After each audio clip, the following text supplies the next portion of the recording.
Eh bien les amis, on va parler de films coréens et de disparition.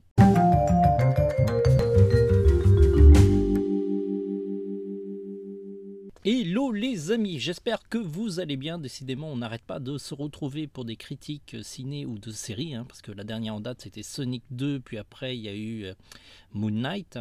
Et aujourd'hui, on se retrouve pour Vanishing, qui est un film franco-coréen. Vanishing qui veut dire en anglais disparition, et c'est tiré d'un roman qui s'appelle Les Disparus de Shanghai, si je ne me trompe pas.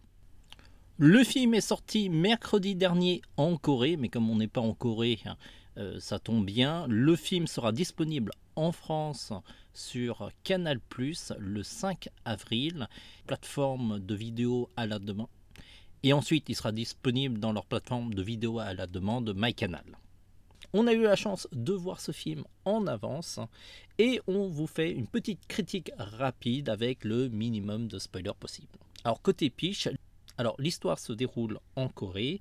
La police coréenne retrouve un corps qui est plutôt assez dégradé et du coup ils vont faire appel à un médecin français, même une femme médecin, qui est incarnée par Olga Kurilenko. D'ailleurs, c'est la seule européenne du film. Et celle-ci a développé une technique pour pouvoir récupérer les empreintes d'un cadavre assez décomposé. Elle va se retrouver, malgré elle, impliquée dans cette enquête et aussi se lier d'amitié avec le policier en charge de cette disparition. Il faut savoir qu'à la base, je ne suis pas hyper fan des films coréens, mais il se trouve que j'ai découvert récemment Squid Game, et puis après il y a eu une autre série, vous savez, avec des monstres qui butent les gens en leur donnant la date de leur mort. Je ne me rappelle plus le titre, vous me le rappelez en commentaire, je ne sais pas si c'est sur Netflix.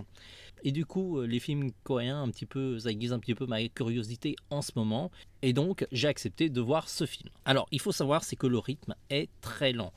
Alors, il colle très très bien à la plupart des films coréens que je vois, même aux films français. Et si vous n'aimez pas le style un petit peu morne du cinéma français, eh bien pas sûr que ce film vous plaise.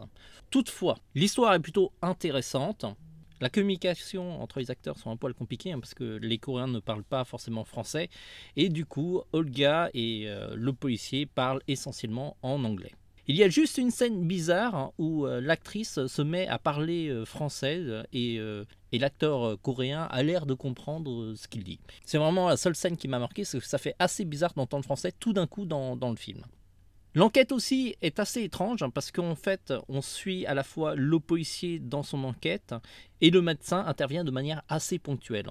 D'habitude on a un duo d'enquêteurs qui enquêtent ensemble sur une affaire. Ça crée une sorte d'alchimie et un certain engagement. Alors que là, on a parfois deux aventures séparées. De toute façon, les éléments se rejoignent, même si cette histoire n'est pas totalement satisfaisante parce qu'il y a plein de choses qui ne sont pas expliquées. Alors je ne peux pas vous en parler parce que ça spoil une partie du film, mais il y a des questions qui ne sont pas répondues dans ce film. Et ça, c'est un peu dommage parce qu'on n'a pas l'impression qu'il y aura une suite. Globalement, si vous aimez les thrillers et vous avez une certaine affection pour le cinéma coréen, écoutez, ce film peut vous intéresser. Nous lui donnons la note de 3,5 sur 5. C'est vraiment réservé à un public d'adultes qui aiment les polars.